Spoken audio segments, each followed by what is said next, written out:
Masu kallon mu barkanmu da shigowa cikin wannan shiri na Idon Matambayi podcast da muke gudanarwa a kafar Idon Matambayi network.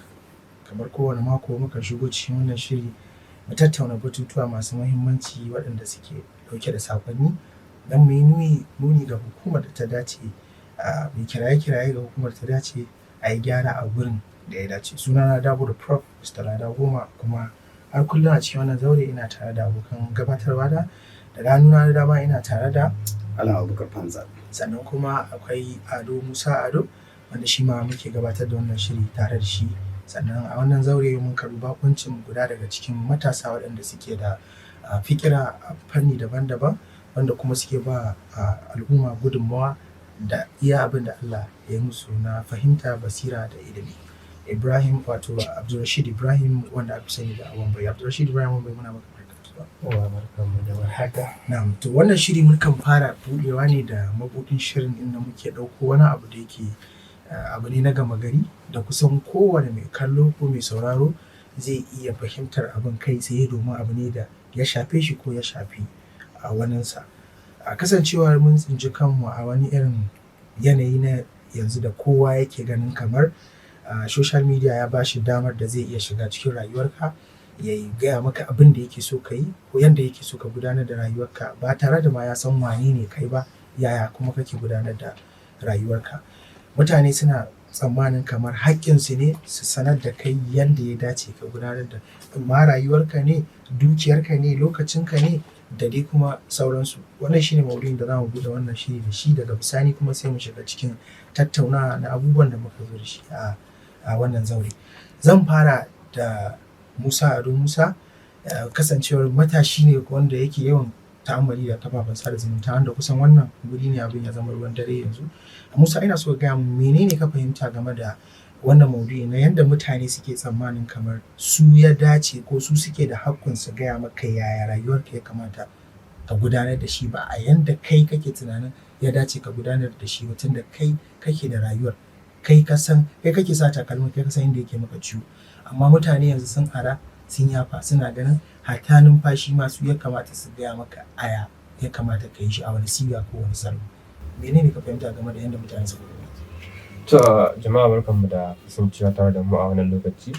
Kamar yadda dan uwa ya kawo wannan maudu'i dangane da abin da ya shafi rayuwar mutane ko shiga cikin rayuwar mutumin da wataƙila baka da wata dangantaka da shi musamman a kafafen sada zumunta na social media.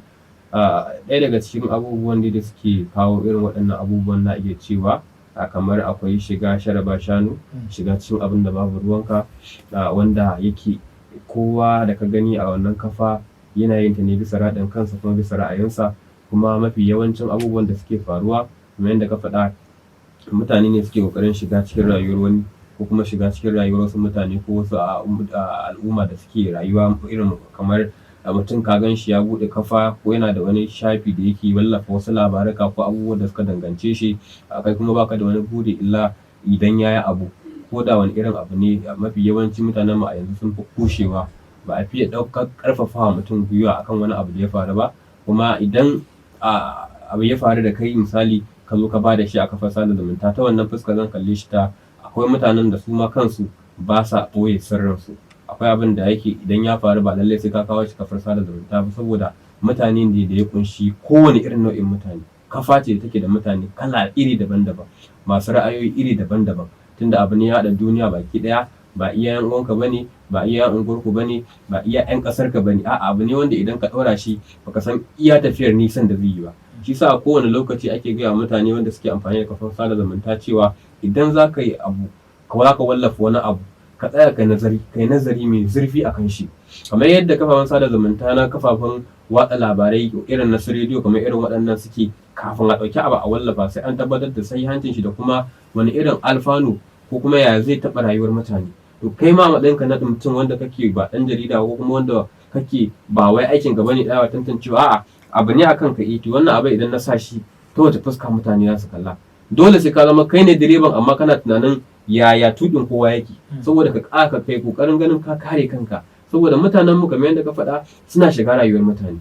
So wannan abin da za ka tsaya kai nazarin abin da in ka ɗaura shi yaya zai impactin rayuwar mutane ko kuma ya zai sa mutane su kalle ka to kai ma ya kamata kai nazari. Abu na farko kenan, kai da zaka ɗaura labarin ko kuma kai da zaka aikata wani abu a kafar sada zumunta, ka tabbata ka yi tunanin wannan abun yaya ta wata fuska mutane za su kalla. Fuskoki ne da yawa, wani duk ko karatu kake sa wani sai ya kalubalance ka, waka ne, kuma ba za a ce wai ba za ka wallafa abu ba saboda duk kyan abin da za ka ɗaura. Idan kullum zuwa kake kana a aikin alkhairi, ina tabbatar maka idan ka duba mafi yawanci yanzu ma in ka kalla mutum ya ɗauko ana yin abu, ni yanzu in naga social media mutum ya yi postin abu mai jan hankali, ba ma na tsayawa da na gama karanta labarin comment zan shiga, saboda na san duk kyawun abun sai fa an samu wanda zai kalubalance shi ko kuma ya faɗi wata magana mara daɗi.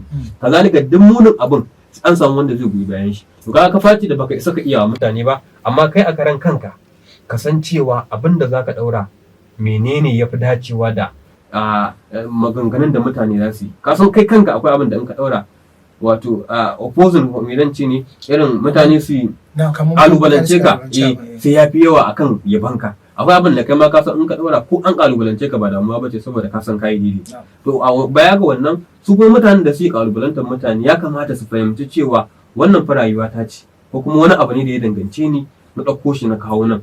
Saboda haka mutane abin da nake so gaskiya an ƙara jan hankali a nan shine a daina kalubalantar mutane musamman akan abin da kai baka da ilimi a kansa ko kuma baka yi bibiya ba. Mafi yawanci labari yanzu sai ka ji an baka labarin cewa abu kaza ya faru a ina ya gani a social media, kawai gani wani ya wallafa. Akwai kafafen da su ba su da abin wallafawa sai abin kage. Mutum ne ina zaune Malam Musa, wannan kafa an kira ta kafan sada zumunta, kuma kai ga dama ka ɗauko wani abu ka ɗora. Tun da ka ɗauko ka ɗora, ba ka ganin cewa ka ɗora ne domin mutane su yi comment a kai, su faɗi ra'ayinsu a kai. Idan ko ka ɗora ba kai kaɗai kake gani ba, ka san al'umma suna gani, kuma ka san cewa mutane za su yi magana a kai, menene yasa kake ganin cewa bai kamata a ce mutane su yi su kalubalance ka ko kuma su yaba da wani abu da yake a rayuwarka? Tun da wuri ne na sada zumunta, purpose ɗin kenan ai. Tantancewa ta ɗaura labarin, misali na faɗa tun da farko, in za ka ɗaura labari ka tsaya ka tantance wani iri za ka ɗaura. Wanda misali dama ai na faɗa duk kyawun alkhairin da kake ɗaurawa a social media sai an samu mai opposite. Dama kuma ka face ai ta mutane. Kisa tun farkon shin faɗa na ce ba ka san ba kai kaɗai ba ne, ba iya yan gwarko ba ne, kuma duniya ne baki ɗaya mutane suke kallo. Dole a samu masu magana, a samu masu cewa ka yi ko ba ka yi ba. Dole akwai wannan. Amma ta fuskar shiga rayuwar mutane kamar yadda ya shimfiɗa ta farko shine akwai abin da bai kamata aka kawo shi cikin topic ɗin in ya kawo misali, ka gani? Kwata-kwata wani abin zai zama kamar ka kashe wa mutum gwiwa ne idan ya aikata wani abu wanda yake na daidai, mai kun ka karfafa mai gwiwa, ka gani? Amma dama dole a samu wannan. Idan kana harkar social media, duk aikin da kake aikatawa duk kyansa ka sa a ranka cewa za a kalubalance ka, kuma kar wannan kalubalen ya zama wata gaba da za ta sa biyo ka ta tsare. Dole a samu wannan dama, dole akwai wannan. Bari an ƙara wa Hamzat wata tambaya, tunda shi yana da ɗan masaniya akan harkar jarida gabanin ta zamani yanzu da aka fi saninta da new media, wanda kuma a cikin new media ne ake da social media. Hamzat, a da shekarun baya da muke da gidajen TV da jaridu da rediyo, akwai mutane wanda ta waɗannan kafafe sai ake zanta da su, a hira da su, su wallafa ra'ayoyinsu da sauransu. Ba a samu kafar da 'yan kallo ko masu karanta ko sauraro na wannan lokacin za su mayar da martani ba, ko ba ka ba. Yanzu kuma an samu kai tsaye mutum zai shiga comment section ɗinka ya faɗi ra'ayinsa da sauransu. To tambaya ta nan shine, daman a naka tunanin a matsayinka da wanda ka yi wancan rayuwar kuma yanzu ake wannan da kai, kana ganin daman rashin samun kafar da za su mayar da martani ne haka mutanenmu suke daman tun a da, ko kuma zamani ne yanzu ya zo da irin wannan nau'in ɗabi'a na al'umma, ko kuma daman rashin kafa ne da za su iya mayar da martani a wancan lokacin da babu shi yasa ba a gano cewa haka muke ba sai yanzu da aka samu wannan kafa? Al'umma sun daɗe dama haka al'umma suke, kuma a daɗin ma ba wai babu feedback channel ba ne, akwai. Dan idan aka fitar da labarai, aka fitar da labarai da akan ba da address ɗin da za ka yi rubutu da bayaro da paper, martani ko ra'ayinka ka ɗauka a kai gidan rediyo ko gidan talabijin ka je ka ajiye a shiri na gaba, sai a karanto bayanan ra'ayoyin.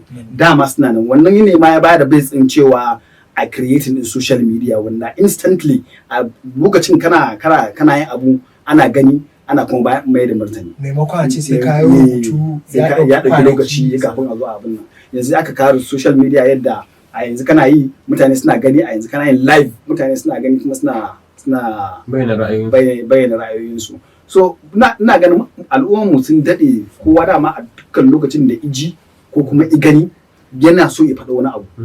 To shi yasa teburin mai shayi yayi popular. Idan ka zo ka san baka da wani kafan da zaka je ka mayar da martani, sai a koma gurin mai shayi da an sha shayi sai wani dauko sa mai da zance. Wani lokaci a da yan jarida bayan sun gama program din sukan fita su je wani popular joint sai su zauna su ji ra'ayoyin mutane ba tare da an san cewa wani kaza shi yake wannan program din ba, musamman ma masu aikin rediyo. Za su zauna a gurin su ji ana ta zance sai su dawo kuma gidan rediyo su ce aka na je ina yawo ma na ji abin da al'umma suka ce, al'umma sun ce kaza, al'umma sun ce kaza. Shine ra'ayin da ake ba. Amma mu koma ga maganar da ake cewa ko mutane suna da right din masu tsokaci a rayuwar ka suke gani yanda suke so kai rayuwa ba wai yanda kai kanka kai ma. To sai mun kasa wannan abin da into 3 kashi 3. Na farko ka kai shekara 18 kana da yancin ka fidda wani maudu'i wanda za a register ɗinsa a naka ne ka zauna ka tattauna shi a kuma wani irin topic ne ka fitar da har mutane za su zauna su yi comment akai.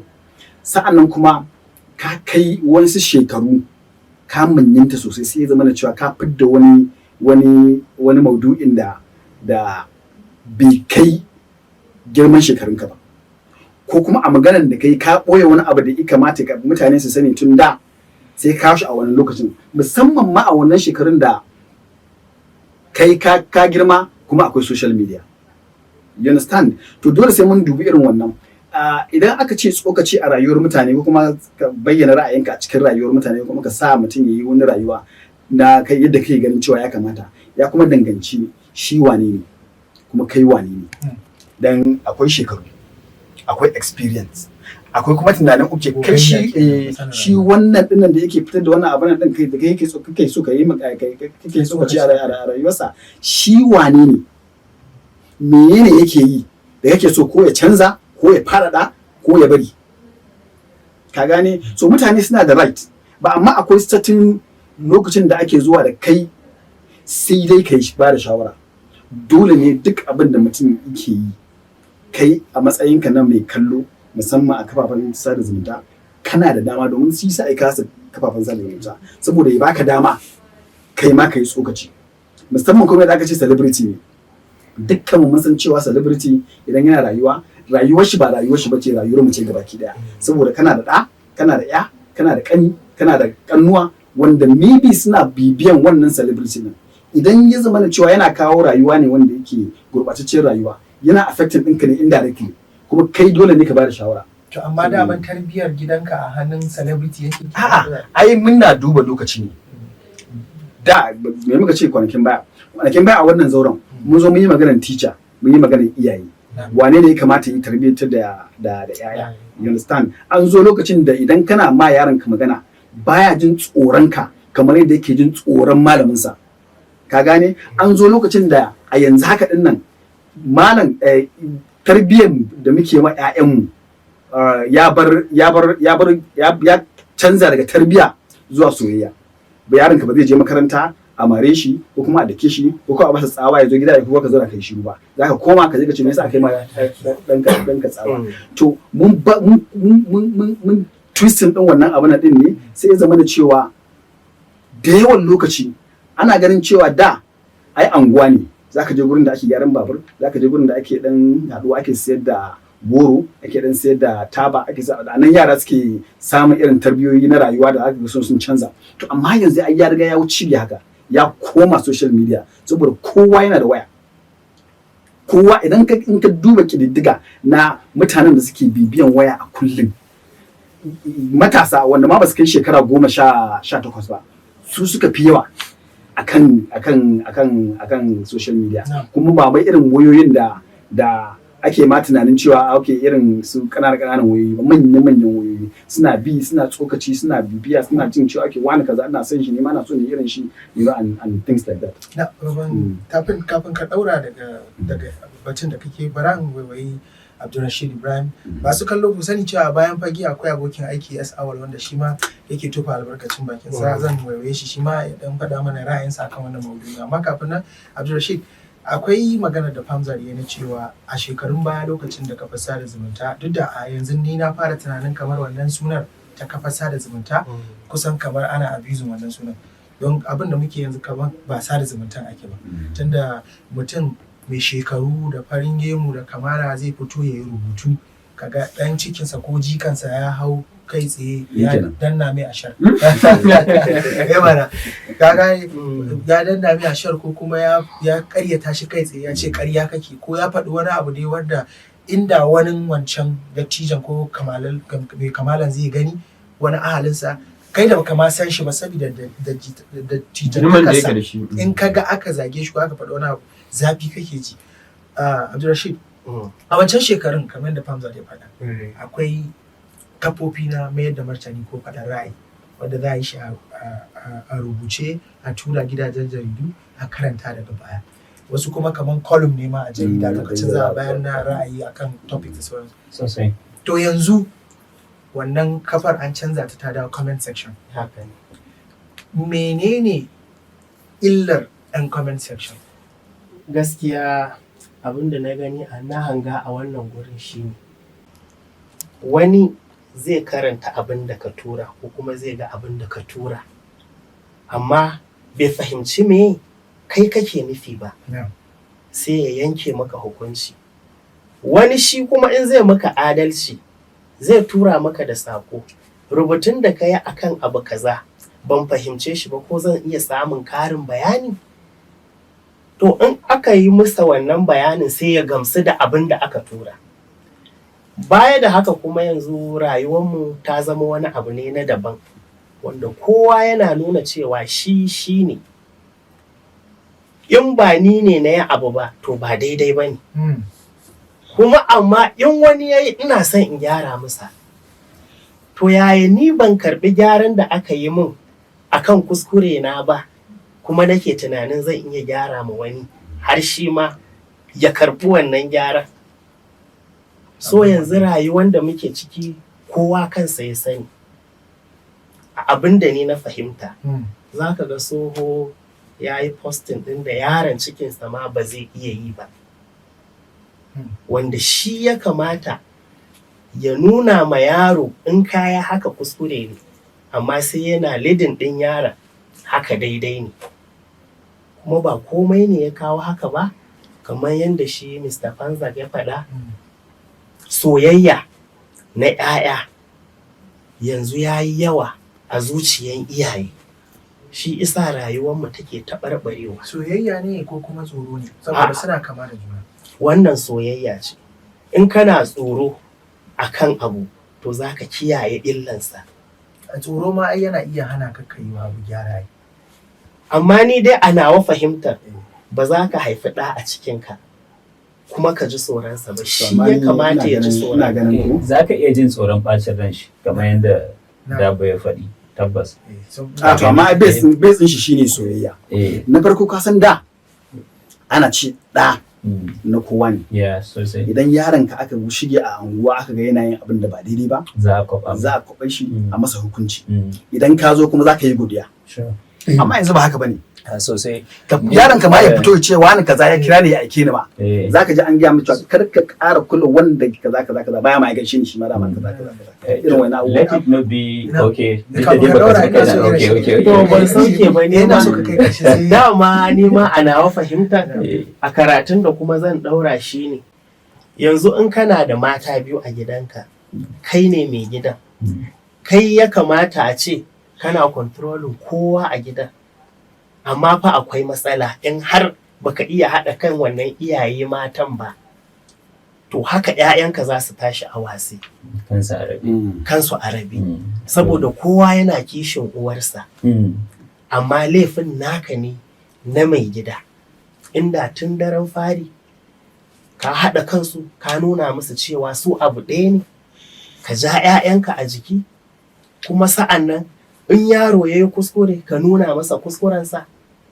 Ko da girma ya kama ka, to 'ya'yanka manya ka riga ka dasa su don ka ba su tarbiyya ingantacce. In girma ta kama ka kana tunanin wani abun ba za ka iya ba, yaran da ka ba wa tarbiyya da fari su za su taya ka yin tarbiyyar na kasa. To ko da ba ka raye ka bar baya mai kyau. To amma yanzu abin da yake wakana shine ni fa nawa na sani, kamar yadda na fara gaya muku ɗazu, nawa ne na sani. So ɗana ne, ɗana in ya yi laifi a bar min shi, ni zan hukunta shi, ban yadda wani ya hukunta shi ba, wanda kuma ko da a hakkin makwabtaka ne wannan kuskure ce. yanzu kana tsammanin wannan ɗabi'ar da iyaye musamman na yanzu suka bujuro da shi yasa 'ya'yansu ba su da fahimtar rayuwa zuwa gabar da har za su san cewa wannan dattijo ne bai kamata in gaya mai ba daidai ba a harkar social media musamman a bangaren comment section. Ai dabo idan kamar maganar da yi idan kana da mata biyu a da muka taso idan za ka yi auren mata biyu a gida ɗaya ne wannan ga ɗakin ta wannan ga ɗakin ta. Ya'yan ma za ka ga maybe maza an haɗa su guri ɗaya suna zama, mata an haɗa su guri ɗaya suna zama, za su ci abinci ne haka suke. Amma yanzu ai ba haka bane. In za ka ƙara aure dole sai ka je wani anguwa ka nemo haya. ‘Ya'yanka su tashi ma ba tare da ɗan uwansu ba. Ko kuma kishiyar mahaifiyarsu. Ba su ganin cewa wancan kishiyar mahaifiyarsu ce. Za ta iya kiran su aike su kuma ta sa su aiki. Wannan ba zai yiwu. Kuma kaga idan aka ce kina kiran dan kishiyar kina sa su aiki za ta tashi ta yi jami'in jintu ita ba ta so a daina kiran ɗanta ana sa ta aiki. To in ba bi irin wannan tarbiyyar to gaskiya society din ya lalace. Now Esawa. Yes, Mr. Dabo. Tunda magana muke akan social media da kuma comment section. Kai marubuci. Okay, bari ka dira. Kai marubuci ne kuma manazarci ne na ita kanta social media din da yanda ake amfani da ita. In ka duba comment section tunda shi da shi nake so mu karkare wannan maudu'i comment section sun kasu kasan kashi 4 ne. Akwai kaso na farko wanda suke tattauna maudu'in da ka zo da shi a bigiran da ya dace. Akwai kaso na biyu wanda suke tallan abin da ma babu shi. Ma'ana magana ake akan misali a ce lafiya, kawai sai ya ɗauko wani magana da ba shi da alaka da wannan magana ya zo ya postan a wurin. Ko ya ce da namun follow ni ma na yi follow ɗinka. Akwai wannan. Sai akwai kashi na uku wanda su kuma duk abin da ka zo da shi za su kalubalanci wannan abu. Ko menene in ka ce fari ne zai ce ja. Da za ka koma ka ce ina yadda ja ne zai ce a kore ne. Akwai kuma irinsu. Akwai kuma waɗanda su kuma 'yan su karanta comment ne kawai su yi liking. Wanne ne ra'ayinsu su ba sa rubutu kai tsaye amma an suka ga ra'ayin da ya yi daidai da abin da ke cikin zuciyarsu sai su support. Now shekaran jiya babbar kafa irin ta BBC karo na farko ni dai a fahimta a sani na ta rufe comment section ɗinta na wani hira da ta yi da matan marigayi Dr. marigayi wanda ya rasu Sheikh Dr. Dahir Bauchi. Karo na farko da na taba gani kenan kafa irin BBC mai mutane sama da miliyan 8 da wani abu mabiya ta rufe comment section ɗinta. Don ka gane irin tasiri na comment section. Idan har kafa irin BBC za ta iya rufe comment section na hira da ta yi da wani.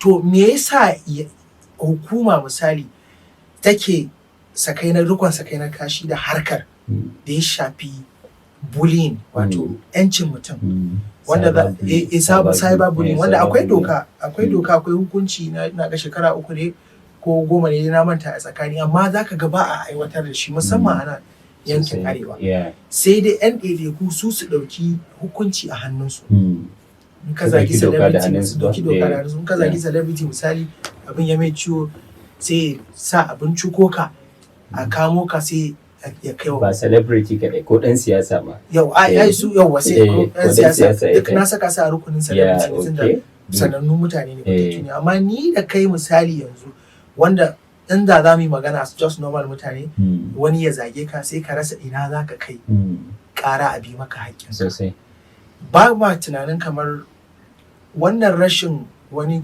ƙwaran doka a gwamnatance ko a hukumance da kuma ɗan bukatu shi ne ya jawo mutane suka yi ƙarfi a comment section ya zama yanzu har wasu suka yi post sai dai su rufe comment section ba.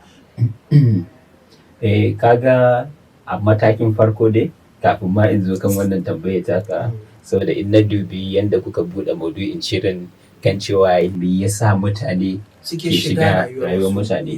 Well, social media dai in ka diba za ga ai mutane ne ke aiwatar da ita ba aljanu ba. Kuma mafi yawanci abubuwan da suke faruwa a social media tsohuwar ɗabi'a ce, tsohuwar al'ada ce, kamar yadda Mr. Famzat ya faɗa. Akwai ta dama. Dama akwai ta, kawai rashin samun dama ne, kawai yanzu wani ci gaba ne ya zo na zamani, ka gane, sai aka samu wani dandali wanda a dunkule ya haɗa mutane daban-daban daga wajaje sassa, ka gane, wanda da kai kila baka da access in ba dai kila irin su rediyo ba, kamar yadda ake filin tambayoyinka da dai filin faɗi ra'ayinka, ka gane. So amma yanzu sai ya zo ya zama okay, ga rediyon nan, ga TV, ga waye duk a kafa ɗaya, ka gane. Wannan ya baka damar da zaka iya isar da saƙonka, da zaka iya faɗin ra'ayinka da makamantansu. Kamar yanzu yadda ka ce BBC sun kulle comment section ɗinsu, ai ba BBC ba ne faru. Idan za ka duba yanzu most of celebrities in kana diwa wasu platforms ɗinsu haka, tabbas wani sai in za su yi posting wani abu sukan kulle comment ɗinsu, comment section ɗinsu, saboda wasu za su iya faɗin wasu kalaman da za su harzuka su ko kuma za su fidda su daga hayacinsu, abu makamanta haka. To sannan kai zub da kima ne a matsayinka na celebrity ka zo, saboda ka san kai kanka baka da lokacin da zaka tsaya wani rama ko tanka masu. If we talk of BBC, ka gane, yanzu kamar maganar Sheikh Dahiru Bauchi, ka gane abu ne that has to do with addini, ka gane, sannan addini da aƙida, wanda kuma idan zaka duba ka zauna ka natsu za ga wannan abin yana daga cikin abin da ya raba kawunan arewa, musamman musulmai, wannan aƙida din. To ina kallon BBC sun tsaya sun yi nazari ne, sun yi dogon nazari cewa okay, wannan abin barin comment section ɗinsu a buɗe, ka gane, saboda to tell you how irin tasiri yanda aƙida, yanda bambancin aƙida ya yi tasiri a zukatan mutane.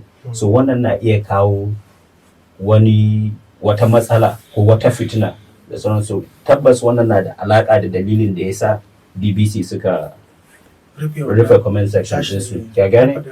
In ba zan manta ba, kwanaki a zauren nan mun tattauna game da cyberbullying, tabbas, ka gane, wanda kuma yawa, wanda zaka ga gaskiya abu ne wanda ya kamata a ce akwai doka, akwai dokan, ka gane. So amma rashin ɗaukan mataki, ka gane, mutane musamman arewa za ga muna nan kara zube, ka gane, rashin ɗaukan mataki yasa wanda bai kai ka ba, bai kai shekarunka ba, ka gane, wanda ma baka da wata alaka ta kusa ko ta nesa, wanda kuma kila in zaka tirke shi dan me ya zage ka, ka gane, bai da wani hurumi. To a kaga rashin ɗaukar doka da yasa duk wannan abubuwan suke ta ci gaba har yanzu an kasa kawo matsaya a kai, ka gane. So sometimes social media bana kallon abun a matsayin, ko kuma abubuwan da suke faruwa a social media ba sabon al'amari bane, dama ɗabi'ar mu ce, ka gane. Kafa ce da babu, sai yawa, shi yasa ake kallon kaman babu wannan ɗabi'a, ka gane. Yanzu ɗabi'a take fitowa fili saboda ga irin an samu waje ko kuma an samu dandali da mutane suke zuwa suke faɗin ra'ayinsu. To dan in ɗaura kan wannan magana da kake kafin mu shiga maudu'i na gaba, ka san a cikin 'yan kwanakin nan akwai abin da yake ta kai kawo na yadda ake yawaita bayyana a faifan bidiyo na tsiraicin mutane, musamman mata wanda suke harkar TikTok ko social media. Wannan abin shi ma ya zama wani abu da ya zama kamar ruwan dare. Ya zama ruwan dare, tabbas. Zuwa biyu nan an saki bidiyo na mata ko na maza ba a san adadi ba, kuma duka a arewacin ƙasar na da kudanci ana yi, amma a kudanci an fi yi ga irin manya-manyan celebrities haka. Amma mu nan za ka ga cewa abin yayi na so ya zo nan har mu nema muke mu fi mai kora shafawa. Za ka ga cewa ƙananan yara wanda shekarunsu bai kai a ce suna waɗannan social media ɗin ma da farko kenan, za a tara suna yi, sannan kuma har a samu faifan bidiyon su ya dinga yawo. Tunda a garin irin wannan ne aka samu faifan guda daga cikin wata karamar tiktoker da aka fi sani da Amani, yake ta kai kawa sosai, wanda abun babu daɗin ji ko gani, kuma saboda in kana da ƙanne kana da yanwa dole za ka ji abun babu daɗi, wanda hakan ya jawo ra'ayin wata baiwa Allah take so a gwamnatance, don ba wai kai tsaye ita da ita ba, a gwamnatance ta ce tana so ta karbi yarinyar ta zama renanta ya zama karkashinta. To wannan abu ne kusan za a iya ce abu ne mai kyau ko ba ka ba kana so ka taimaki rayuwa wani. Sai dai kuma mafi yawancin waɗanda suke martani game da abin ba sa goyon bayan wannan hukuncin, suna ganin kamar ta yi abin ne saboda neman suna da makamantansu. Har suke mata tayin wa ya kamata ta ɗauko ta je unguwarsu, akwai mabukata a unguwarsu, ba dole sai wacce yarinyar ba daidai da sauransu.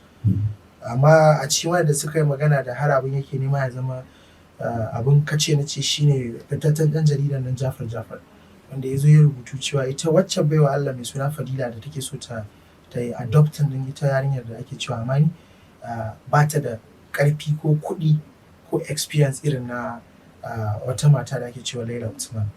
Wanda abin da ya ɗan bata mutane da dama rai, ciki har da ita wacce ta fara rubutun cewa tana so ta ɗauki wannan yarinyar. Kaga kusan wannan a iya cewa a matsayinsa na fitaccen ɗan jarida kamar ya fita daga hurumin abin da aka fi sanin shi da shi ya shiga wani abu. Hamza kai ma ɗan jarida ne. Ɗan jarida ana ganin kamar mutum ne da ya kamata ya zama a tsakiya, neutral ko ba wai a same shi da bangaranci. Amma wasu suna zargin Jafar kamar wannan maganar da ya yi wa ita wacce yarinya Fadila kamar ya rena ta ko ya nuna bangaranci. Menene ya ra'ayi? To ai sai na farko dai sai mun duba shi Jafar ya taɓa sanin ita Fadila ne, sani na one-on-one ya san ya rayuwarta yake, ya san me ta mallaka a rayuwarta. Duk wannan question din sai an tambaya. Amma kafin mu zo nan gurin ina so mu koma baya, wayannan fina-finai na tsaraici na mata especially da yake fita kafafen sada zumunta da ake ta kace na ce akai, idan ka duba daga shekara 1 shekara 2 da suka shige ake ta wannan abin din, babu faifan bidiyo na wata yarinyar da ba a santa ba da ya fita a social media da mutane suka abin sosai. Mafi yawan 'yan matan da suke fitar wannan fayafayen bidiyon na tsaraici nan ba wai ana da kurin bane a boye, a'a ana fidda shi ne da sanin su, sun san menene zai biyo baya. Wasun su ko duka? Mafi yawan su. Waye ne yake recording inda aka dauke kin a ina aka dauke ki? Baki san ana recording bane? In aka yi recording ana za a saka zuwa za a je a yi abin ne a kasa kaman a makabarta? A'a kin san cewa a cikin waya yake, kin san cewa zai fito wani rana. Wasu suke dauka, wasu suke dauka su kuma bayar a fidda shi. Ai neman kuɗi ne. Amma Mr. Hamza idan ka ce zan yarda da kai ta cewa ta fuskar cewa sun sani, saboda ba za a ɗauke ki baki sani ba. Wasu ba? Yawwa. Haka ne wasu, ka gane. Sannan wajen fitarwar akwai wanda ba da sanin sa ake fitarwa, saboda wasu ana amfani da shi as a threat. Ai blackmail din su dan a tatsi wasu kuɗaɗe daga wajen su. Amma ka san wani abu daya? Akwai artists din, international artists din da suke biya a creating din scandal about them. Yeah, sure. Kasa is a way of promoting personality. Yeah. Ko? Yeah. Mun san Michael Jackson. Dukkan mun san Michael Jackson. Michael Jackson masu brand din shi sun biya an yi mishi kazafi na amfani da kananan yara. Abin nan ya a kullun abin ya dan yi shiru za a je a dauko maganan saboda kar a manta da cewa Michael Jackson yana nan. To social media yanzu wato ya zama controversial. Social media yanzu artists mu sun san cewa idan aka fidda irin wayannan videos din za a yi comments, za a zaga da su, za a kai gurin gwamnati, malamai za su ce kaza, yanzu ba su ce kaza, duk za a san su, you know, at the end of the day they will make money out of it. To amma gaskiya kai cire irin wannan sani, ka gani ya zama bakin suna gaskiya, ka gani. To akwai waɗanda su arewa su shine sorry kafin ma ka ci gaba maganan Jafar ni fa a ra'ayina idan Jafar ya san ita Fadila maybe ya san wani abu akanta, ka gane. Idan ya san cewa ba wai kuɗi bane ko kuma a karfin tattalin arziki da na rike ta, sai dai idan ba ta da hali na yi ma wannan yarinyar tarbiyyar da ya kamata ko kuma ceto ta daga wannan tarbiyyar da take ciki. You understand? Ai ba haka kawai bane yarinya ce kina zan dauke ta, ya san abin da ta yi. Yarinyar ba ta da iyaye ne? Yarinya a ina take? Me yasa ba za a mai ta gurin iyayenta ba? Idan iyayenta ba su iya tarbiyyar da ta ba, idan Fadilan za ta iya sai a haɗa kai da iyayen da Fadilan a sai a tarbiyyar da abin da kusan Fadila take so ta yi you understand idan me yasa kuma shi Jafar except idan dama ita wannan mata wanda ya ba da shawara a kai ta gurin Laila Usman idan ta reaching din to him cewa okay wani kaza zan so a bani wannan yarinya wasu suna ganin ma hakan ne ko wasu suna ganin a matsayinsa na Jafar sananne ne ita ma Laila sananniya ce Fadilan ma sananniya ce wannan abu ne wanda da zai iya yi ta DM ko ya nemi access to lambobin su a Jafar yana daga cikin mutanen da kusan samun lambar waya ba zai mai wahala ba walau na Fadila ko na Laila Usman amma ce ba shi da alaka da su na kai tsaye samun contact ɗinsa ba zai mai wahala ba ana ganin a matsayinsa na ɗan jarida bai kamata ya zo ya wannan rubutun domin ana ganin kamar direct attack ne ga ita wacce ta fara yunkurin ceton wannan yarinyar to ita Laila Usman tana zamanta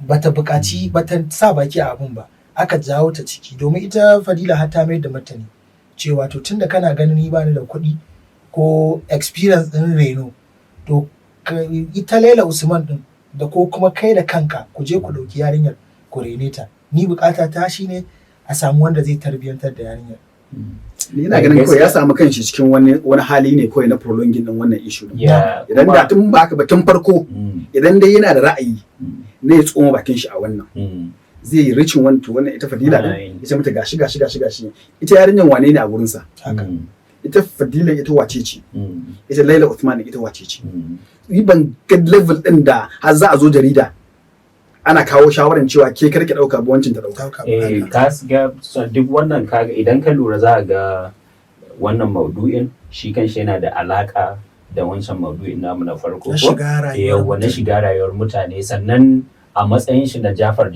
kamar yadda ka ce akwai irin bangaren da aka san shi ko da shi to amma yanzu kaga wannan kuskure ne saboda wannan abin da ya cin fuska ne kuma abu ne wanda kwata-kwata bai kamata ba zai zama wani abun koyi ba ka gane saboda kamar yadda Mr. Famza da ya magana cewa idan har da gaske shawara yake so ya bada kuma kai kanka kai magana cewa shi mutum ne wanda samun access to duk waɗannan mutanen ba zai mai wahala ba so kaga kenan idan muka sai mu dawo kan magana kaga kila shi ma dai din yana neman wani abu ne da yawa trending a tunda yanzu duk mutane ba wai celebrities din kadai ba ordinary mutane ma haka wanda ba iya kowa yanzu yana so ya abin da zai ja hankalin mutane attention ne ma ina mai bada shawara ma a ba ma Musa mai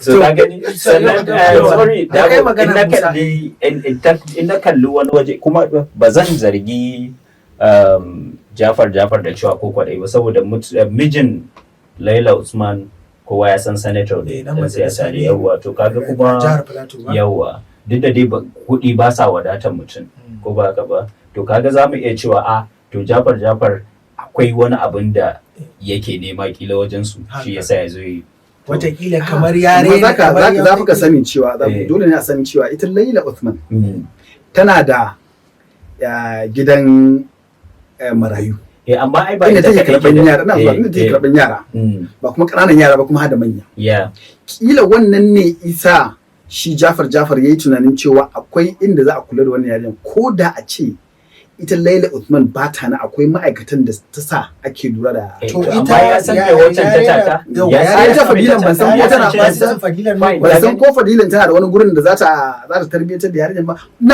ina duba wannan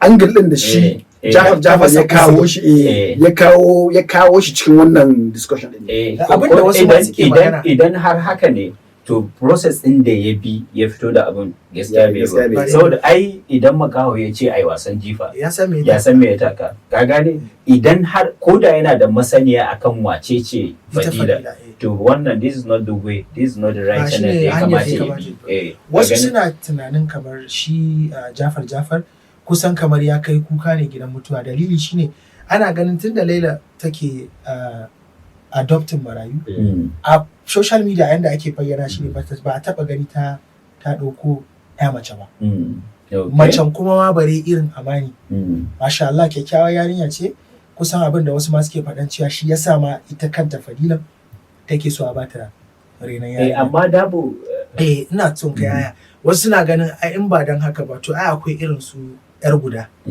wacce take tare da wato mai wushirya Ashir mai wushirya, wadda kwana biyu ake ta ce na ce su ma a kansu.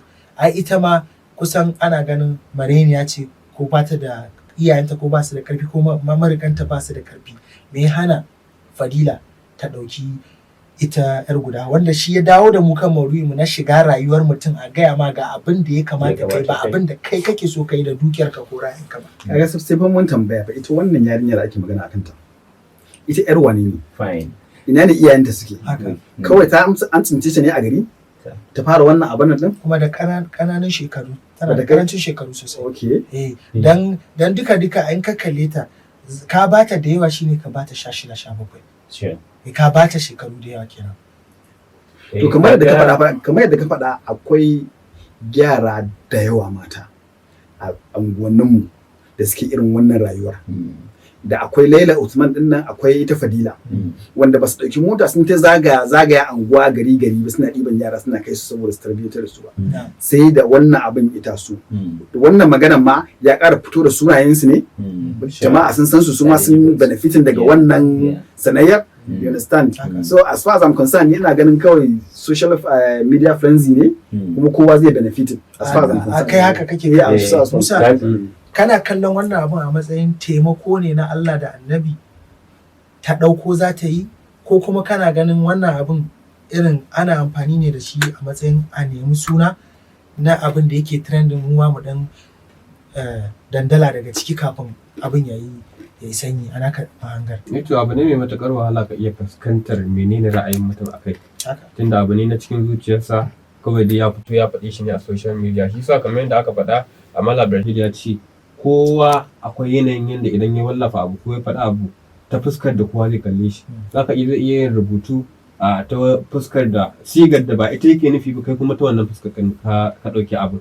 So abu ne mai matuƙar wahala ka iya gane cewa ita Fadila ta yi haka ne saboda wataƙila a ƙara saninta yadda ya kamata, ko kuma a shi Jafar ya yi haka ne saboda ya ƙara faɗaɗa magana kamar yadda Fazal ya faɗa, da cewa bai ga amfanin ma ka zo ka tattauna wannan maganar har ka ce ka yi referensin cewa ga wanda kake ganin ya kamata ya ɗauki ita amani kamar yadda ka kawo ba. Bayan shi tun farko wancan da kake referencing shi bai yi yunkurin kwarai da gaske bata shigo cikin maganar ba, amma kuma fa social media ce yanzu na aga maganar Michael Jackson za a biya kuɗi a yi magana akan sa saboda a tun yana nan, so komai zai iya faruwa. It may be ita Fadila ta yi magana ne saboda da ƙara nuna cewa tana nan, ko kuma a gane tana nan, ko kuma a mutane su attention ya ƙara zuwa kanta, ko kuma ta yi ne saboda Allah. Sannan shi Jafar it may be shi ma ya yi ne saboda wataƙila akwai wata alaƙa shi da Laila, ko kuma a'a sun yi wata magana ne da akan wannan batun ake so ya amfani da shi, shine wanda idan yayi magana za ta je kuma ta je din inda ake buƙatar ta je. To gaskiya abu ne mai wahala ka iya fuskantar ainihin abin da yake a ƙasa,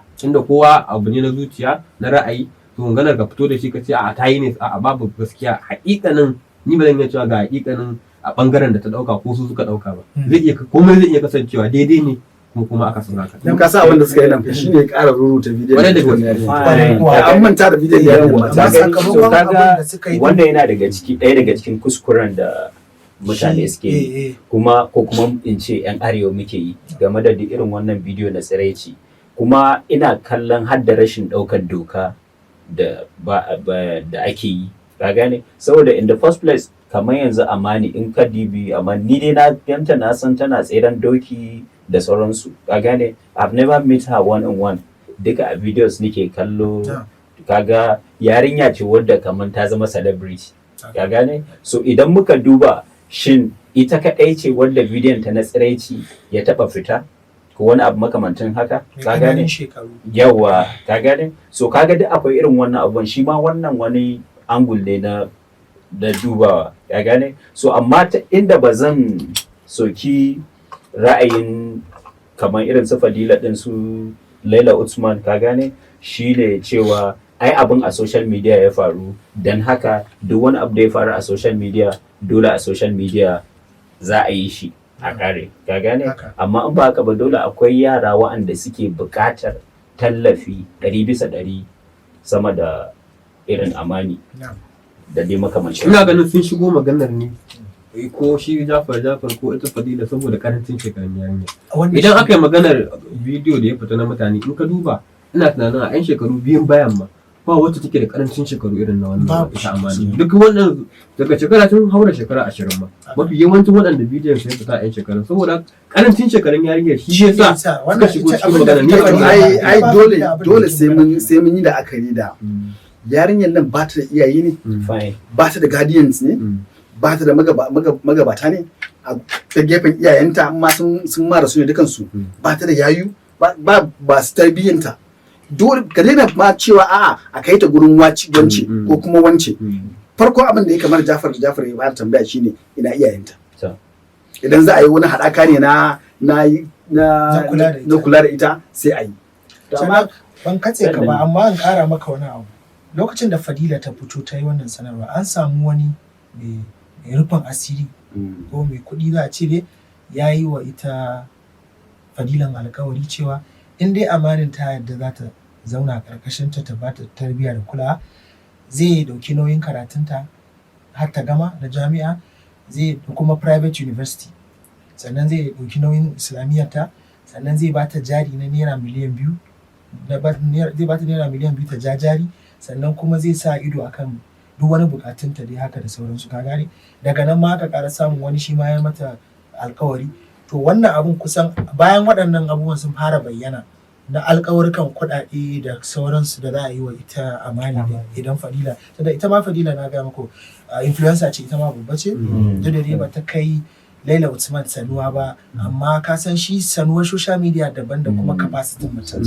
so tun da aka fara samun mutane suna alkawarin manyan kuɗaɗe irin wannan to daga nan kuma sai aka fara ganin rubutun mutane ya fara sauya na cewa tana so ta yi kuɗi ne da yarinya tana da gidan abinci da mai ta Fadila tana da shi ita ma kuma marubuciya ce marubuciya ce sai ake ganin kamar a nan Kano take a nan Kano take gidan abincin ta ma a nan Kano yake sai ake ganin kamar tana so ta yi amfani da fuskar ita amani din ta ƙara tallata gidan abincin ta ne tunda idan ya zamana ita kanta Fadila masha Allah ita ma mai kyau ce da amanin ita ma mai kyau ce kaga sai mutane suke ta rubuce cewa ai suna so su hada click ne don su dinga jin ra'ayin mutane suna zuwa gurin su ci this is one of the poor perspective na yadda mutane saboda kan rubuce-rubucen kala-kala kaga wasu sun kalla abin ta wannan fuska wasu sun kalla abin ta cewa tana so ta amfani da yarinyar ne ta jawo manya-manyan kwastomomi wanda ba iya abincin za su zo siya ba za su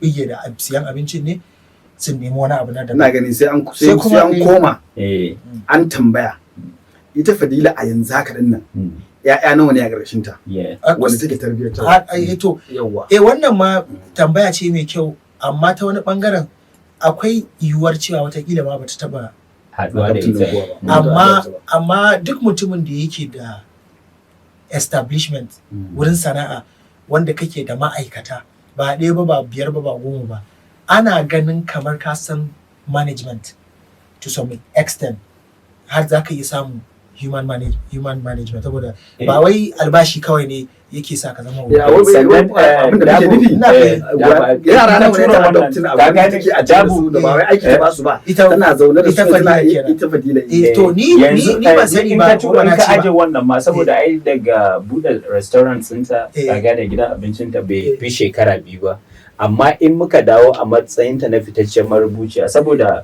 sunanta ya yi fice ne a matsayin saboda rubutu ka gane so kaga kuma a matsayinta na marubuciya da psychologically tana da ma'amala ta dan adam kuma za ta iya adoptin dan adam da dai sauransu ta bashi duk wata kulawa da yake bukata so abin da in muka duba dole akwai wani karo da aka samu wanda kuma gaskiya fayyace shi sai Allah kawai. Ka san abin da yasa nake wannan tambayoyin saboda about 6 months ko kuma shekara 1 da ya shige akwai lokacin da aka kama waɗansu masu kwacen waya cikin su akwai mata ba mu ji wani ya ce a'a bari in je police station din nan in je in bibi wannan abin saboda in an na nasara ɗibo wayan yan matan zuwa ajiye su ba su tarbiya ba idan ko ba a yi haka ba ka san cewa ba riba za ka yi da su ba me yasa yau din nan sai wata ta fito ana ganin kyakkyawa ce ga kuma wani alƙawura da aka ringa yi sannan ka cewa a kai a kawo ta kai za ka yi mata wani tarbiyya amma idan muka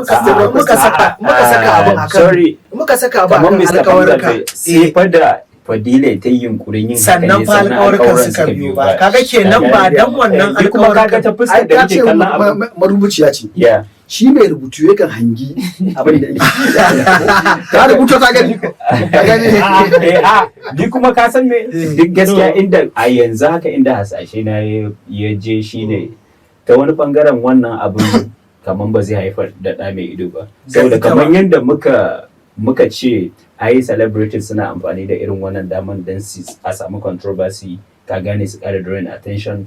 Kar mu manta kwanakin bayan mun tattauna abubuwa da ya danganci haka mutane in suna neman yin trending sukan kakabi wani abu da gangan su yi saboda duk da sun san penalty din sun san za a kama su ko ba haka ba. To yanzu akwai irin yaran da su kansu za su iya tsintar kansu a irin wannan komai saboda in sun san cewa yin hakan zai jawo su samu wannan tagomashin ka gane to kaga an ki cin biri an ci dila kenan.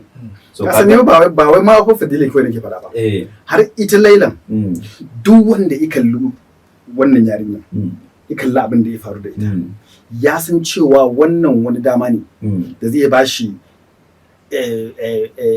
platform din da zai yi trending for a very long time a dukkan lokaci bayan shekara bayan wata shida zai ƙara samun popularity wani abu za a zo da wani da shi za a ƙara fito da wannan yarinyan wannan abin zai ƙara bayyana shi a cikin al'amari. Ni kuma ina magana a wannan gurin kamar yadda ɗazu ka yi magana ya kamata a binciki iyayenta su wane ne su wane ne kuma a ina suke mene dalilin da ya sa ta bar gidan in ta bar gida ke in ma ta bar gidan har ta shigo wannan al'amarin ya kasance da ita kafin a ce za a yi yunkurin yi mata wani tallafi ko taimako ya kamata a san daga ina take sa'an nan a ji bayani mai ƙarfi daga bakin magabatanta in na a tausaya mata ne duniya za ta tausaya mata kaga akwai hujja wannan amma kamar yadda yanzu abu ya faru ya kare doka ne kuma a hukunta ta yawa to yanzu abin da yake wakana shine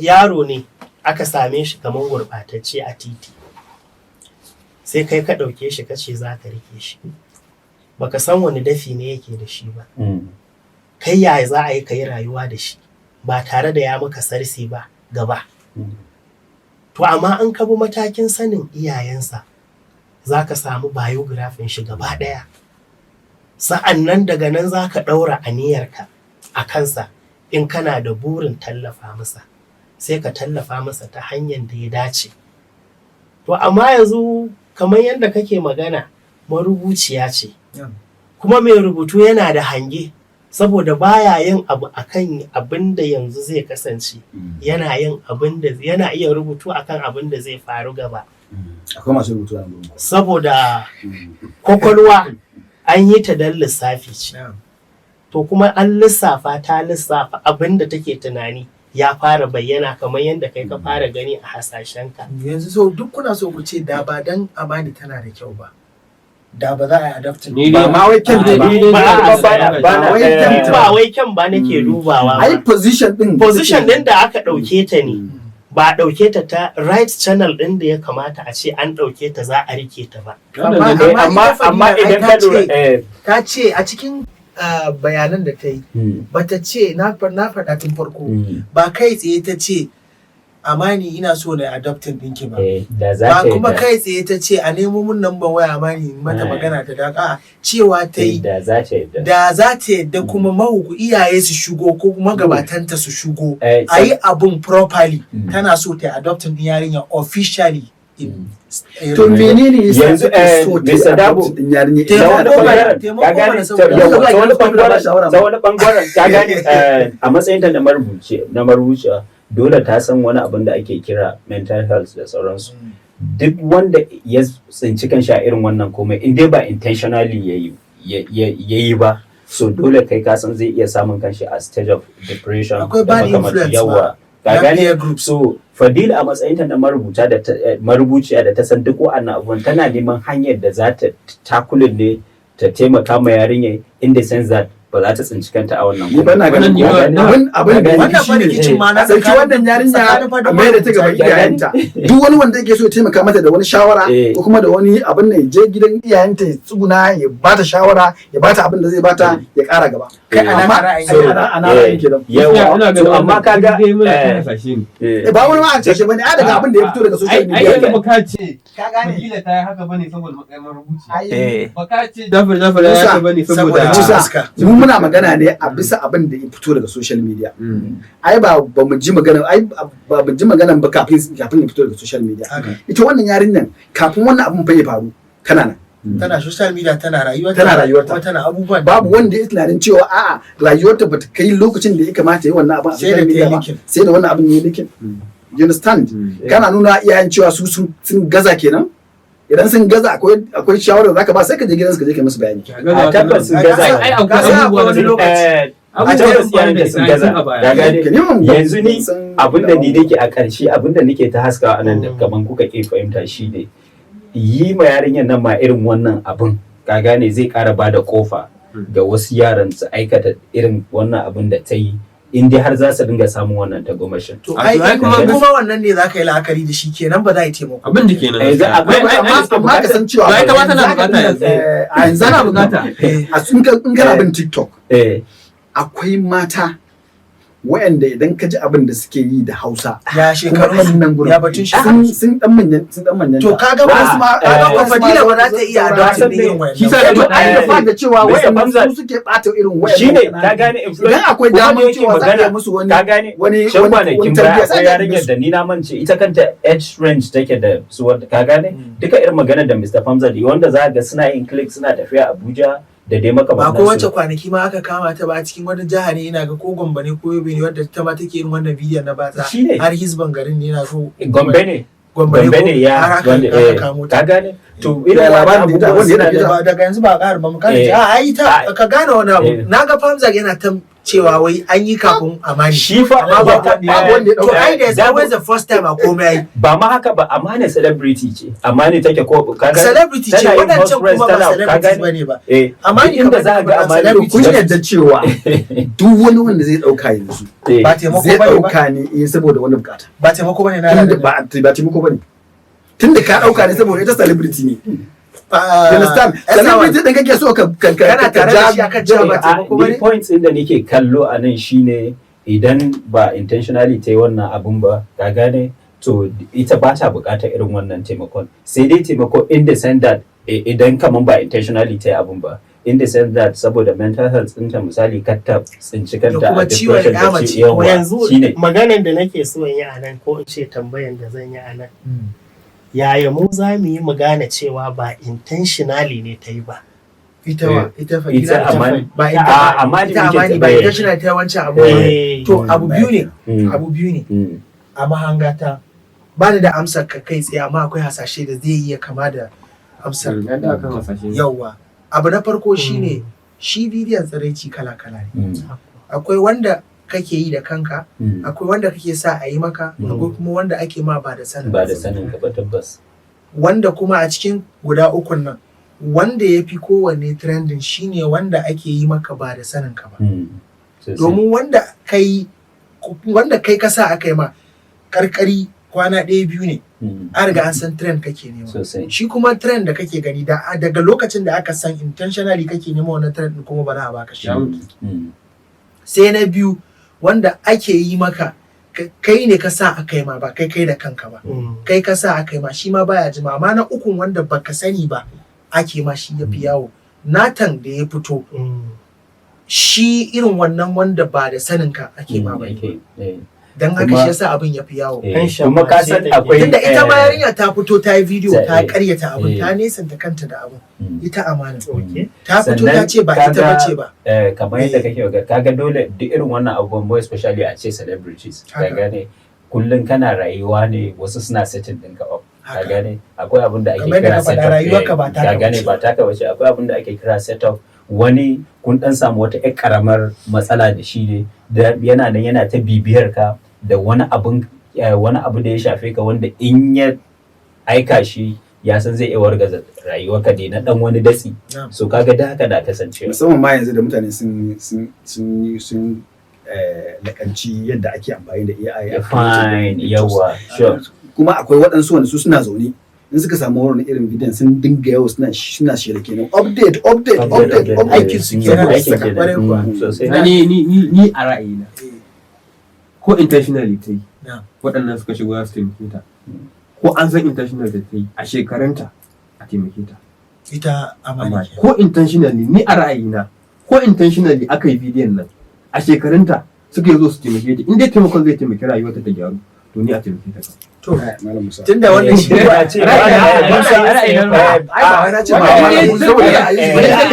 ko nan gaba shi ma zai je to ne magana da inda shi ne yake ma magana wai a shekarunta wai daga shekara nawa mace ke zama uwa ne. To ni dai ba magana uwa bane, daga shekara nawa ake mace aure misali kaga da al'adance tunda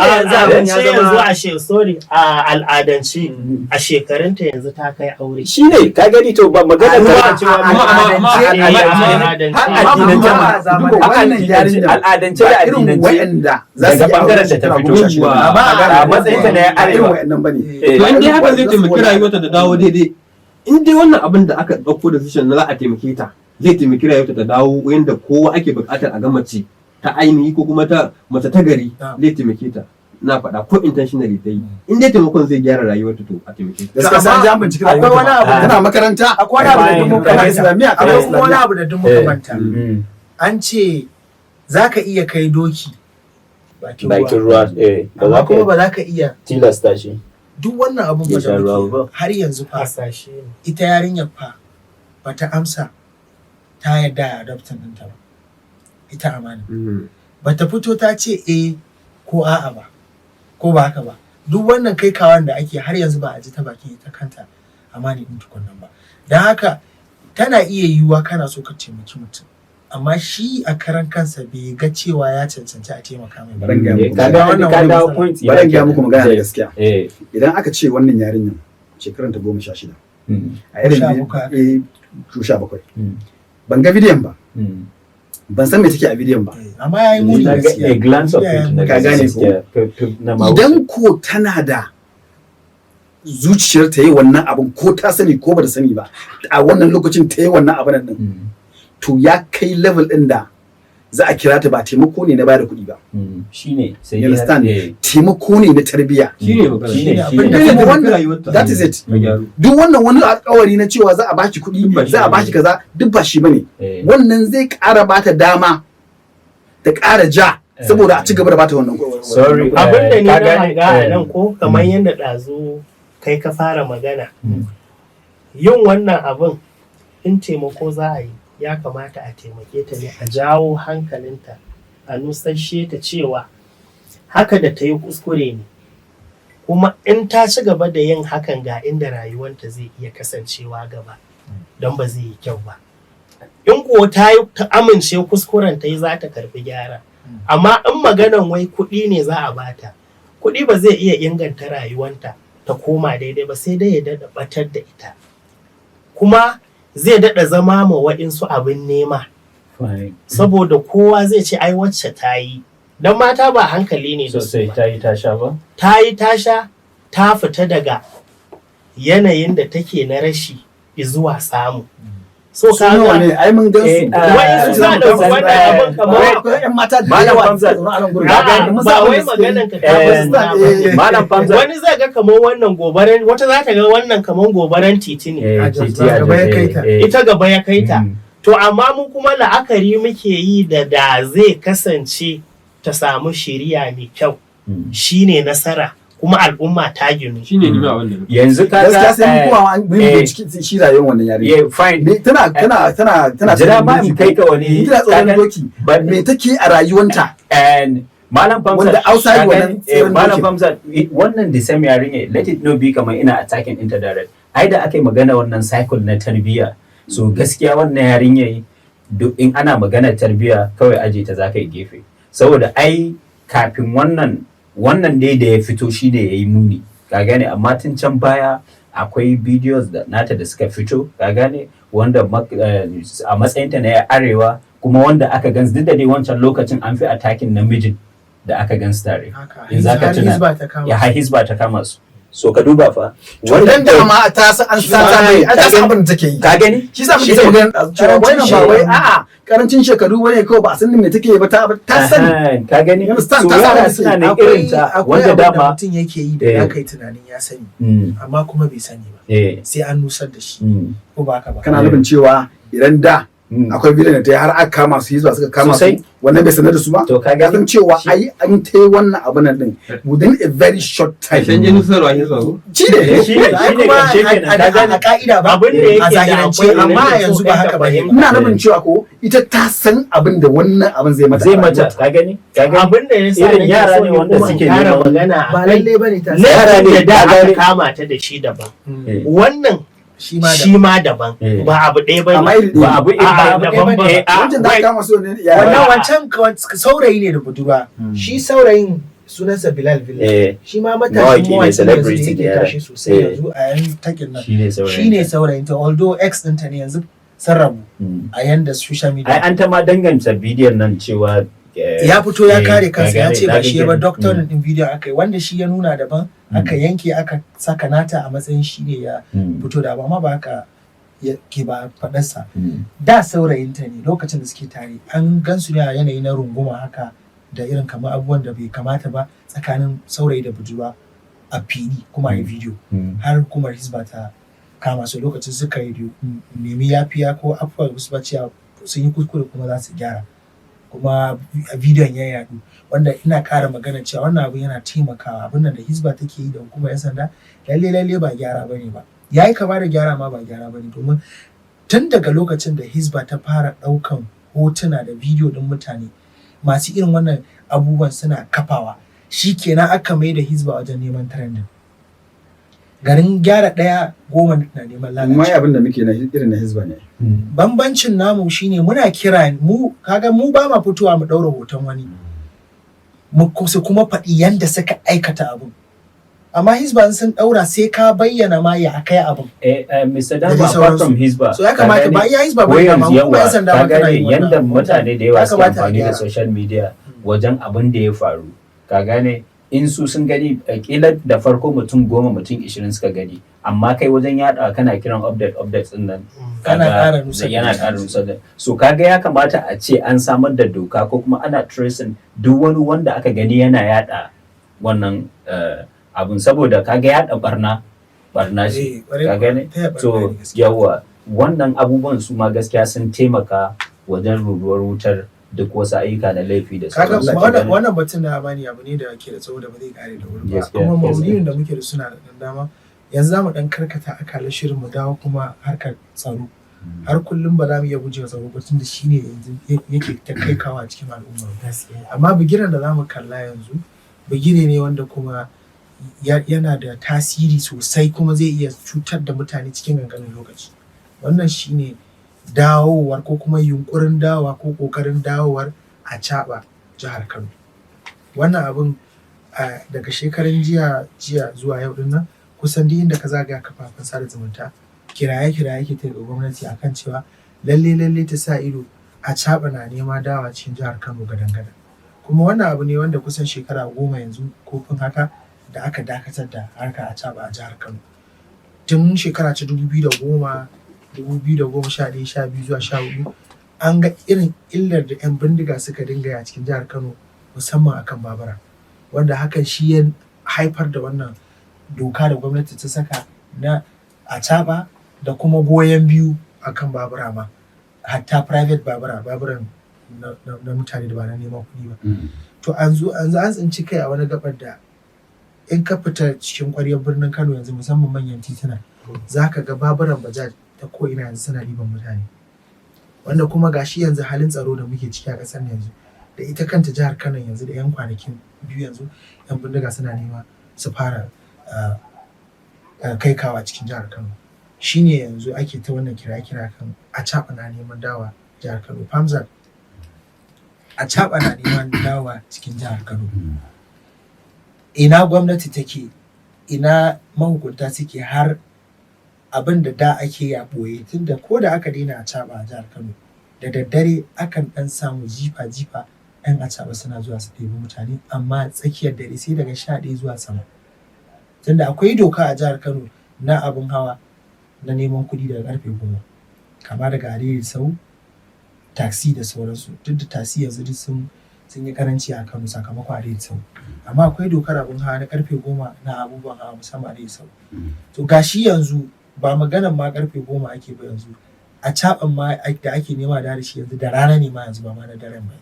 Ito da cewa ka ambato sunan gwamnati, ya kamata mu san gwamnati ba hana aikin yi take ba, tana bayar da yanayi ne yadda kowa zai aikin yi cikin tsanaki da kuma tsaro. Duk da cewa rashin tsaro ne yasa har aka daina acaɓa a wancan lokaci. To amma na san kwanakin baya can akwai wani idea da wani suka kawo na a kawo manyan motoci su dinga jigilar mutane a cikin gari. Kuma idan ka duba mutanen da suke yawo cikin garin nan kusan a daidaita sauran da ake yawo da su sun musu karanci. Dan zaka je kasuwa wani lokaci ka awa barkate baka samu mashin da zai kai ba, musamman idan yamma ta yi ko da kuma ranar sanitation ko irin ana bukukuwa weekend haka, za ga abu kawai wannan matsala. To ni abin yakan dan bani mamaki duk da cewa doka ce, amma abin yakan bani mamaki, ya kamata a tsayar da acaɓa ne ko kuma a sa hukuma su lura da yadda ake yin acaɓa a gari, a neman masa hanyoyin da za su ringa bi, banda cewa ana sace-sace da kashe-kashe da acaɓa. Akwai masu motoci da suke ganin cewa acaɓa na causing din damuwa akan titi.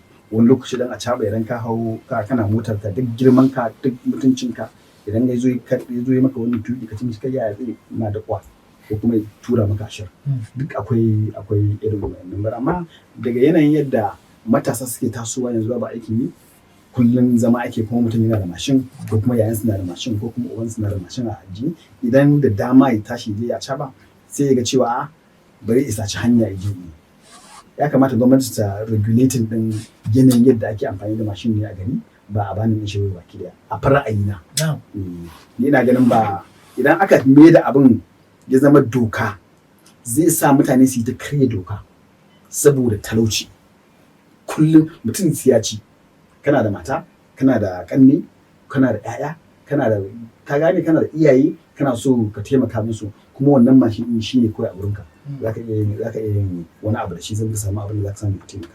To tsirin ra'ayin ku dai, amma ni dai ina gani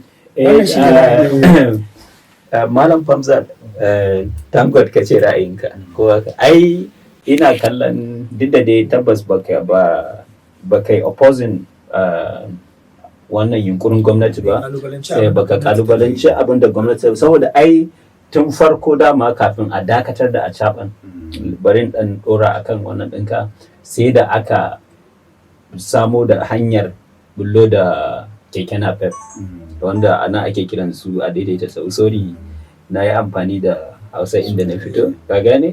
To sai da aka samar da keke napep. Sannan idan zaka lura, in dai ba dai mutane ba, wani sa'in zaka ga wannan ɗabi'a ta mu ta kara zube, wani sa'in ana gabas za ga muna yamma. Ai duk mutumin da zai samu a daidaita sahu ya aiki da shi, yanayin samun shi sai ya fi na wanda zai ɗauki mashin, saboda a daidaita sahu a lokaci ɗaya zaka ɗauki mutum 4 ko mutum 3 har biyar, mashin kuma mutum ɗaya zaka ɗauka, amma suna yin goyon 3 ma. Yawwa, ka gane? Sannan idan zaka lura da me zan kira haɗari, yanayin faruwar haɗurɗura da sauransu, in masu amfani da mashin sun fi fuskanta wannan kalubale. Yanzu nan naji kana cewa mutumin da ke amfani da mashin a wani lokutan za a ga ya maka tukin ganganci, idan ka nemi ka ce mai dan ya zage ka. Tabbas wasu ma lokuta da dama ya sun je sun sha wasu kwayoyi, wasu tramadol da sauransu, saboda mai mashin ne ke yana tafiye da kai shi kadai zai je ya fada karkashin trailer, ba su irin dan datsi dan taki kadan, ba su jira, babu hakuri a tattare da su, za su ce da hakuri da wani abu da ka ce shekara 10 baya da suka shige aka fito da dokar nan kofin haka ma ba dauki ma shekara 10 sai ka duba menene kididdigan namban mutanen da suka kai manzilin su yi aiki shekara 10 baya zuwa yau. Fauza bara in baka details na wannan abin da ya faru. Na farko dalilin da ya sa gajin mutane ana ta korafin a taɓa ta dawo a jihar Kano ba fa 'yan Kano ba ne. Ba sa jin Hausa. Idan ka hau mashin din sai bai san inda za ka yi kai ka gani bai san Kano ba baya jin yarenka sannan idan da zai kai ka wajen da ake biyan 500 a doka in ka je kai ka bashi 100 150 200 inda za ka bi 500 in ka bashi naira 100 ko ka bashi 150 ko 200 zai karba. Abin da ake ta magana shine mutanen nan da suke wannan atabar a Kano shigowa suka yi ko ba ma zargi bane haka ne shigowa suka yi kala kallon siffar mutumin da yake naka misali ba wai ina nuna a'a ba ƴan Kano bane ko da fata kuɗi ka gane ba ƴan Kano bane suke wannan atabar ba matasan Kano bane ba dattawan Kano bane ba mutanen Kano bane suke ataban nan mutanen nan shigowa Kano suka yi ba ƴan Kano bane sannan kamar yadda na ba bayani ba sa jin Hausa sannan ga kuɗin da suke karba in an kai sannan ko ba su san inda za su kai ka ba lungu da saƙo ka san atabar ke shi sosai atabar iya shigowa har kofar gidan nan inda muke zai ga inda kuke ya juya ya tafi in ya fita bai masa inda zai je ba yawo zai ta yi a gari ka gani hadarin sannan akwai mutanen da suna jin Hausa amma Hausa su ba ta Kano ba ce so zargin da ake shine mutanen nan akwai magana ta rashin tsaro kuma akwai magana ta jami'an tsaro a garuruwan da suke makwabtaka da Kano sun maza kaimi wajen fitattakar 'yan ta'adda kuma ana ganin kwaronyewa suke yi suna shigowa cikin Kano ka gane so dalilin da yasa mutane suke opposing shine mutanen nan ba 'yan Kano bane ba a san me yayi makasudin zuwan su Kano suke wannan sana'ar ba sannan kuma kuɗin da suke karba in sun kai ka waje bai fa kai matakin da za ka bi kuɗi ai malam Musa idan ka ji magana da na fara da shi ita gwamnati ita ce mai tsaro ka gane al'umma da suke complain menene jami'an tsaro suka yi idan ko akwai mutanen da suka shigo suna yin a Kano kuma baki ne har ya kai ga mutane sun identify cewa wayannan mutanen baki ne suna yin wannan abin menene jami'an tsaro suka yi yawa to anan kaga laifin gwamnati shine na farko da ma gwamnati wai da har sai da mutane suka yi magana ai jiya gwamnatin jihar Kano ta fitar da press release wato tattauna da manema labarai inda suka ce sun ji a commissioner yaɗa labarai cewa ai sun ji token da mutane suke na cewa ta da a jihar Kano kuma su ma sun lura da haka sannan kuma suna kira ga mutane su taimaka musu wajen samar da tsaro tare da haɗin gwiwa da jami'an tsaro. Abu na farko da na fara kalubalantar ni wannan response ɗin na gwamnati ma shine mutanen nan akwai gurare ba zan faɗi suna ba da idan ka je ba za a gansu sun yi cincirindo. Ka gane? Amma fara samun zaka je sun fara samun junction da anan zaka je ka tarar da su ka hau abin hawan ka su dauke ka. Sannan yanayin shigar su abu ne wanda kana kallo ka san mutanen nan ba mutanen mu bane baki ne ya kamata a ce jami'an tsaro sun fahimci wannan to ba idan mutane sun yi shekara 10 baya ba su hawa a caba sai all of a sudden sai waɗansu mutane suka fara a caba kuma kake hawa kai din nan ne ka tsaya ka tsaye da a caba ka hawo kai ba kai kamata a tambaya ba kuma su ne suka zo suka to amma a kanan nan ma kafin ma a ce wa'annan mutanen sun yi cincindo da daddare taruka da yawa na kan ga ɗaiɗaiku na kan ga ɗaiɗaiku yawa yanda na ce ma ga ɗaiɗaiku nan amma a lokacin sai na dinga tunanin kamar irin maganar da kai da kila wannan ma'aikaci ne yana da mashin ɗin shi ka gane so weekend yawa aka zo matafiya suka zo so ɗaiɗaiku nake gani to shi yasa da Mr. Dabo ya zo da magana da cewa ai gashi abin da ke faruwa so sai abin ya ban mamaki to kaga yanzu malam Musa ya ce har suna da bus stop da suke to da abin ya wuce ma misali abin da ni nake so in ce a nan shine gaskiya ya kamata gwamnati ta tashi a tsaye sosai saboda mu al'umma ba mu da abin da muka dogara da shi bayan gwamnati sosai ita take sarrafa security kasan nan umarni da ta yi musu so kuma su ɗauki aiki wani ma'aikacin in ba gwamnati ta ce yi ba gashi ya ga abin da ya kamata ya yi ba zai ba zai yi ba, zai yi ko in kula saboda yana tunanin ai wannan ba wani abu ba ne. Amma in gwamnati ta kawo concern ɗinta akan talakawanta da kuma kare haƙƙin jama'anta, sai ka kalli sun yi abin da jiki. Gaskiya ni ina jan hankalin gwamnati akan wannan. Ya kamata su yi zama na gaggawa su sanar da jami'an tsaro na kowane sashi a dinga lura da shiga da fita. Me ya shigo Kano? Me zai fito Kano? Me ya shigo Najeriya? Me zai fita a Najeriya? Kaga wannan ya ƙara bude kofan cewa ya kamata a baya da 'yan sandan jiha da wannan Saboda yanzu ƙari akan wannan magana da kake zai zo ne a kamar sigar tambaya. haka Waɗannan babura ne wanda da ka gansu kana iya gane su. Mafi yawanci an fi yin acaɓan nan ne da baburan bajaji da ire-iren su ko ba ka ba. Amma amma ba zan ce da rana ba, amma da daddare za ka samu mutumin da yake da normal babur na roba-roba yana tsayawa ko yana wa maka alamar za ka tafi ne ko tafiya ne. Kaga babur ɗinsa ne fasilan babur yake acaɓa da shi, wanda irin wannan kuma an fi samun mafi yawanci ma ɓata gari masu kwacen waya. Saboda haka sarar babur ɗin gida ne ba na acaɓa ba, shi babur ɗin acaɓa da shigar mai acaɓa daban yake. Mafi yawanci za ga su da rigunan sanyi ne saboda dare ne, da kuma babura irin wannan na baja. Amma za ga babur normal babur na roba ana yin acaɓan shi ma da shi.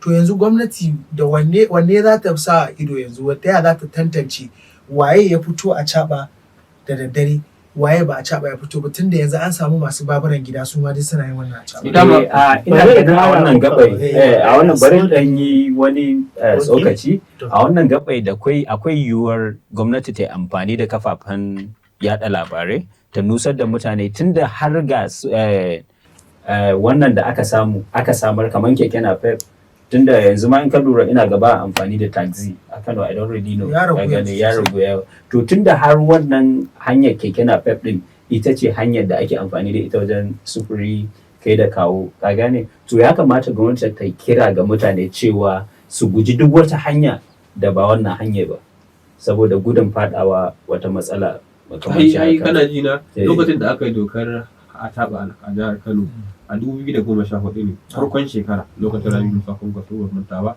wanda ya ce ake ganin kamar zai sa ya ma ba wa kanshi matsala, musamman ba ga wai siyasa zan kawo ba, amma me ya faɗa cewa kamar yadda aka ba a taɓa a birnin London, ba haka jihar Kano ba za a sake yin a taɓa ba. Kuma a lokacin ko goyon bi ba a yi.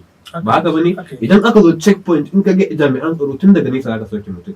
Wannan yanayin da muke ciki a Najeriya na rashin tsaro ba fa karamin abu bane. Abin da muke ji a jihohin kudu maso gabashin Najeriya, arewa maso gabashin Najeriya ya bazo Kano. Tun daga satin da ya gabata wajen su 3 ko 4 ana ɗiban mutane a garuruwan da suke iyaka da jihar Kano. Ni ba fa ina maganar wai a takura mata bane. Idan baka da tsaro, har ina ji baka da wata kwanciyar hankali a rayuwarka. Kasuwancin da muke fita mu yi ba za mu iya yi ba, aikin da muke fita mu je ba za mu iya fita ba. Ni a shawarance maganar goyon bi ko a mashin din gida a jina shine kawai. Idan ba a ɗauki wannan major din ba, maganar wai mashin din gida ne da dare za ka yi ka gane babu shi, to an hana ka ɗauki kowa, ka haƙura kawai. Inda za ma mutane din su hau, saboda na ce ka gane mutane ma su daina hawa, duk wani wanda mutane ba za su daina ba da mashin, mutane ba za su daina ba, idan gwamnati ita ta yi wannan ruwan kan ai sauki ne.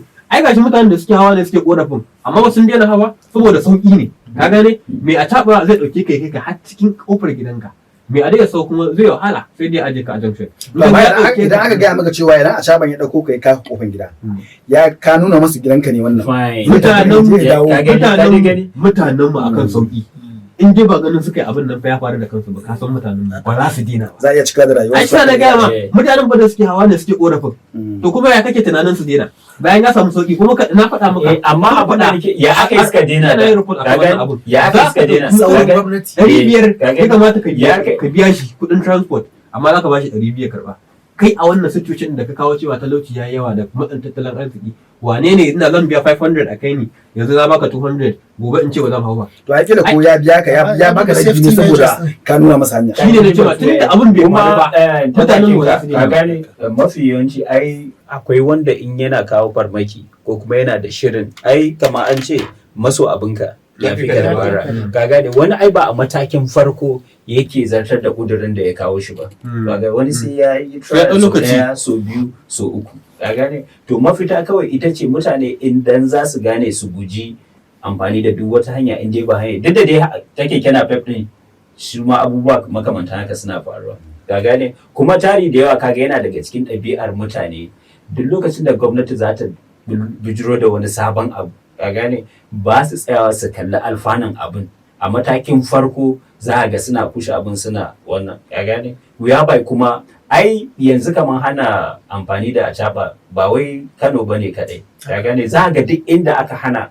kuma abin ya haifar da ɗa mai ido kaga ya kamata dai gwamnati ta bude ta sa kuma hankali akan wannan abin ni ba kira idan ka ce Kano duk wani daga arewacin Najeriya in ta dame shi zai zo Kano zai zo yi wani abu irin wa'annan za su iya ɗaukan acaba idan gwamnati ta bude ido ta ga al'umma suna zuwa suna yin abin da bai kamata ba idan a gaya maka cewa wannan aikin da ka ɗauka musamman ma idan yan jami'an tsaro sun kama ka su ji menene za ka ɗauki wannan abin nan aikin da ka ɗauka doka ne a nan gurin ba a yin sa in ba mashin ɗinka ne ka zo da shi ko ka koma da shi garin ku ka je ka ajiye ko kuma ka ajiye a cikin ajin ka ta kallo kamar yadda a Abuja gaskiya mutane ai kira na ga muku a wannan situation din kira wani ga mutane sai dai doka kawai a yanke hukunci kawai a ɗauki mataki a yi zaman gaggawa kamar yadda mala abin shekara amma kira a yanzu na sauƙin kuɗi to zai wahala mutane saboda yanayi da ake ciki a yi kawai doka a yanke hukunci a zauna. To mu har kullum kiranmu ga gwamnati da kuma mahukunta da al'ummar da abin ya shafa shine ina matsala take ina gyara yake ya za a yi nuni mu samu a gyara ga baki ɗaya a ƙarshe mu gudu tare mu tsira tare saboda idan ya shafe wani yau kana tunanin kai bai shafe ka ba a kwana tashi zai yi na so har ya zo ya tarar da kai. Mun gabatar da wannan shirin tare da abokan gabatarwa na wato Abubakar Famzat da kuma Musa Ado Musa. Bakon kuma da ya kasance da mace wannan zauriyar shine Abdulrashid Ibrahim Wambai. Damar Promise ta rana goma sunana kuma muke kasancewa cikin wannan shiri na Idon Matambayi podcast a karkashin Idon Matambayi network. Muna nan a kafafen sada zumunta mabambanta irin su TikTok, Twitter, Instagram da kuma YouTube. A kasance da mu a kowane mako insha Allah za mu ƙara da wannan zaure mu gabatar da wannan shiri. Idan Allah ya kai mu huta lafiya.